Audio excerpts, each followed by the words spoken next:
everybody! It's me, Carmine DiStefano, the Bookman. And this is another episode of Mass Hysteria!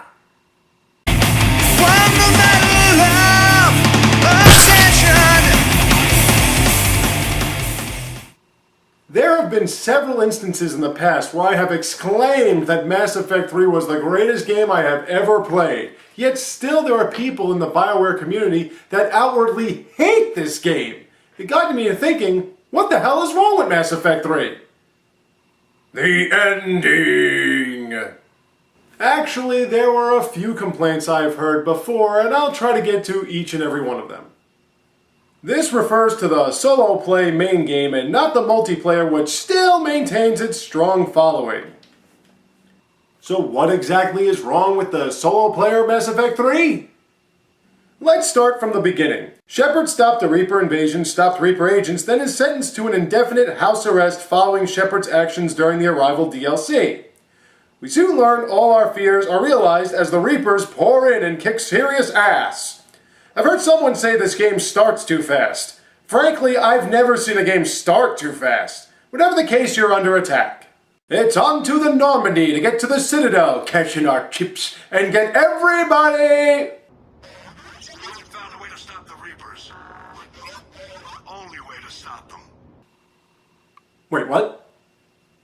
I've discovered plans for a Prothean device. One that could wipe out the Reapers. Huh? But it appears to be a weapon of some sort. Capable of destroying the Reapers?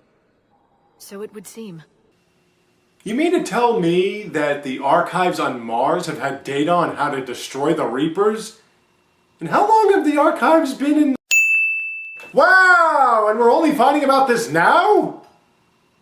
In fact, there are a lot of these moments in Mass Effect 3. A living Prothean on Eden Prime, the mother of all Thresher Maws, a special ops group who's been investigating Reapers, a beacon on a famed temple on Thessia. These moments and others get people claiming BioWare became lazy in their writing, throwing together bullshit on a whim to advance an idea. It does seem that way, but really then collectors in Mass Effect 2 could be considered lazy if that were the case. Prothean husks that acquire tech sounds like an enemy for the sake of an enemy. However, like that, Mass Effect 3 makes sense out of it. Granted, it took the elite advanced Protheans 200 years to find these plans themselves, but when you control everything, it's hard to consider your vulnerability. After all, these elements speak to the metaphor and recurring theme of the game, survival. Machines seek understanding and order to counteract organic perseverance. Life continues despite Reaper attempts to clear it out.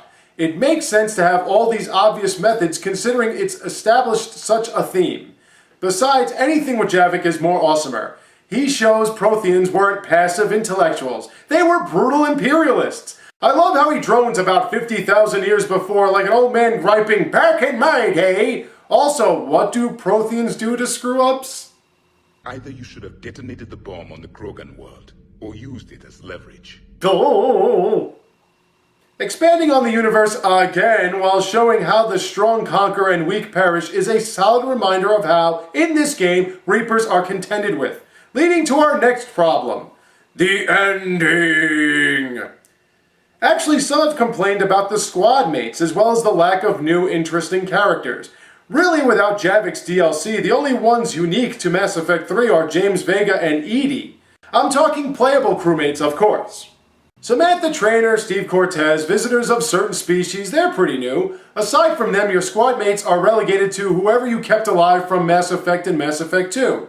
Liara, Garrus, Ashley, or Kaidan, Tali, much later on. That's more or less all you have. However, unlike in Mass Effect 2, the new powers diversify each, making them more distinguishable. Proximity mine, grenade powers, offensive, defensive drones, decoy, the returns of marksman and carnage. This coupled with a fourth power, not requiring loyalty, and 6 levels that branch one of two ways, makes character modifying better. You don't have any real repetition. In Mass Effect 2, you would more or less spam a specific power for a particular character. Mass Effect 3 requires more strategy, especially with tech and biotic explosions. Setting up enemies is as fun as bashing them dead. Speaking of battles, how much better is combat in this game? Military roles, in and out of cover.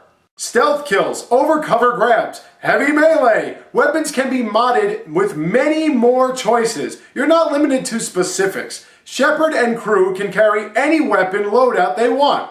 Granted, it affects power cooldowns, but still, ammo drops are more frequent. Even so, they have caches available to rearm. Not to mention weapons that have cooldowns again. Yay! They even brought it up in a conversation with Conrad Werner. They even brought back Conrad Werner. But we're talking romances, right?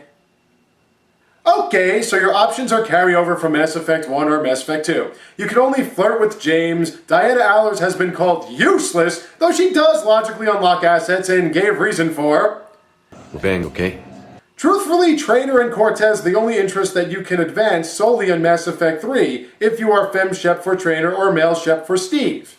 Aside from them, you're only allowed to continue where you left off. However, Mass Effect 2 characters that don't return to the Normandy only grant you a bit of tenderness before leaving them off on a console.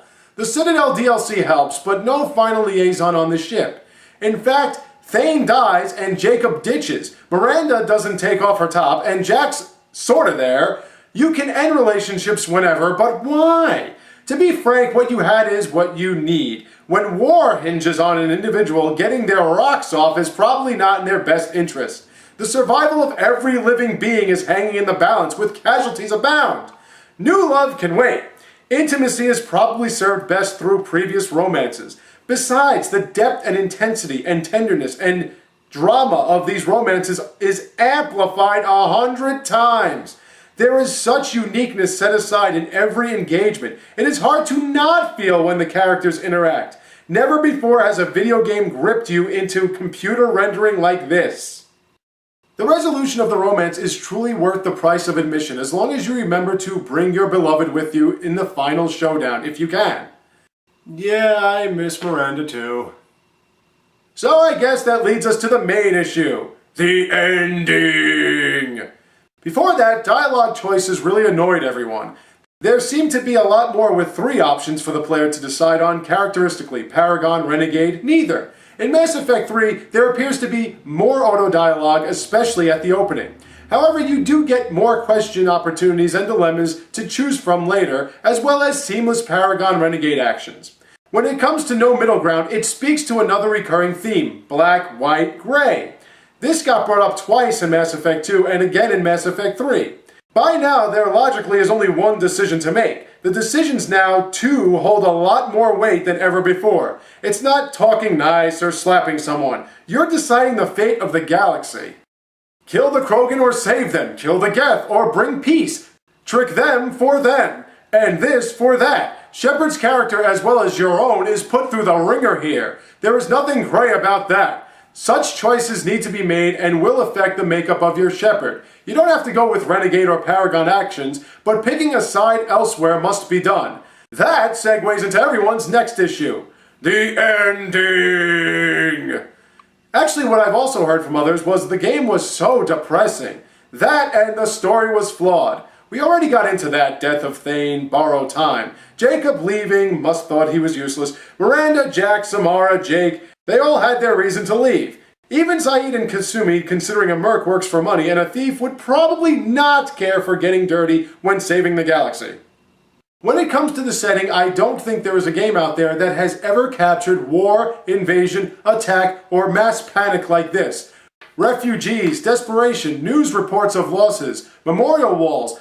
Anyone who's lived through similar knows this is pretty much how it pans out. The story is hectic, dark, and demoralizing because the scenario is.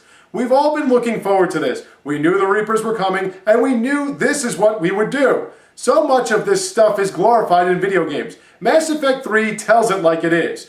I respect that, I appreciate it, and shit, did it make me so much more tense when completing a mission. I guess that's it. But I feel like I'm forgetting something. The ending! Okay, I've stalled enough. This got everyone up in a tizzy. Immediately I'll point out this is not how I would have ended it. I'll get into that in a later video. The final hour or so really pissed people off even after the extended version. Let's put it this way. You spend 35 hours gaining resources to fight against the Reapers. However, many you get influence the space battle and amount of choices in the end. That's it! It doesn't matter that you found the weak spot, have Omega's Ezo, or even Leviathan deactivating Reapers with orbs. Your final assault is fucked, with less than half of what is supposed to assist in the ground attack reporting. You still divert to destroy a cannon, you still watch others get vaporized, you're still overwhelmed and shot down by Harbinger. No matter what you've done, it ends with a broken Shepherd requiring the use of this crucible that had never been mentioned before to do the job. All throughout the first and second, it sounded as though banding races together would be enough. Even having Rachni and curing Krogan does nothing! Geth with Quarians, who gives a shit? It made a lot of players feel this rendered all your efforts mundane. The galaxy was doomed from the start. How do I defend this? It's hard, but let's give it a shot. Each game points out the flaws in the imperfect mentality of the Council species. Asari, Turians, Solarians, all of them who mattered ignored Shepard even when the Reapers came. Liara, sweet, lovable, innocent Liara annoys me when she hears of Earth and is like, ho hum, sorry. She sees Paladin and is like, oh no. But when Reapers breach Thessia, it's, oh, the humanity, how could they? Ah! Jeez, thanks a lot, bitch.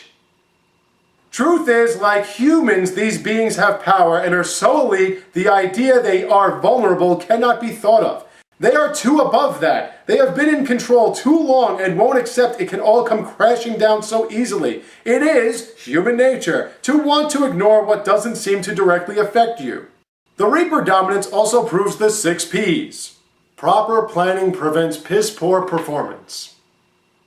This would be a pretty short goddamn game if everyone hopped on board immediately. That mentality is why organics never seem capable of defending themselves. It took the Protheans 200 plus years to learn about this crucible. Too busy enslaving everyone, I guess. At least humanity, only 30.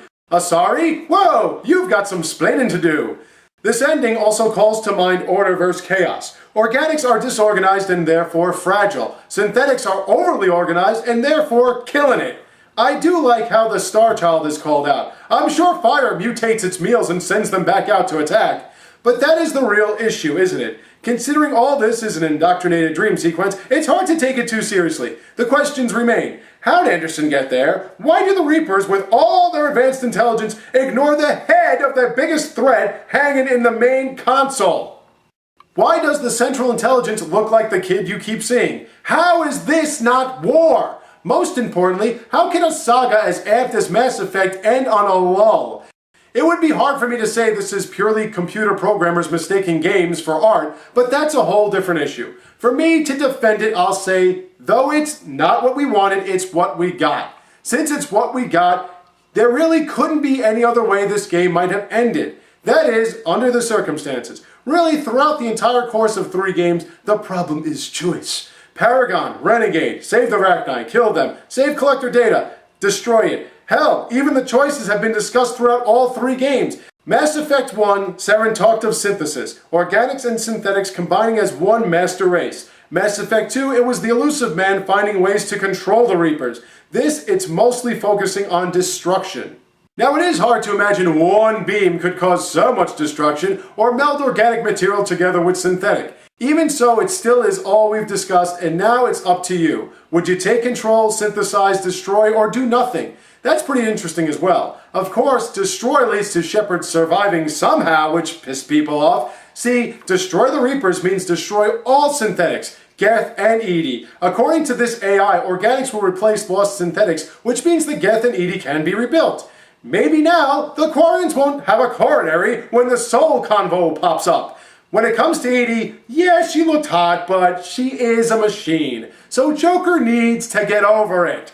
Basically, that makes some people consider that you have only one decent option. In a way, you do. But isn't that the same in every game? You can either keep all your crewmates in Mass Effect 2, or lose some, if not all of them. You could lose Rex, which sucks, or keep him. The Ashley Caden choice didn't leave much to interpretation either. This takes all we've learned through 3 games and makes you weigh out the options.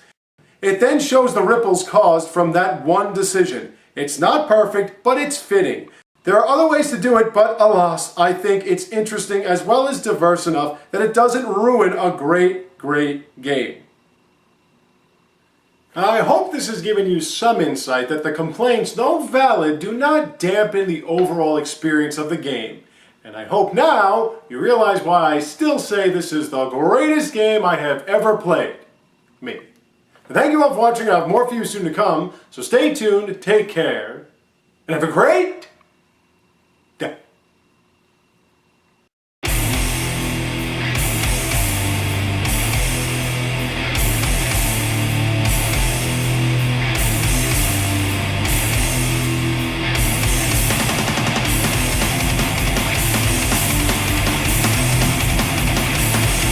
And you promised the sun, and you make peace with no one, and you progression, but is there really any progress now? We're bang, okay?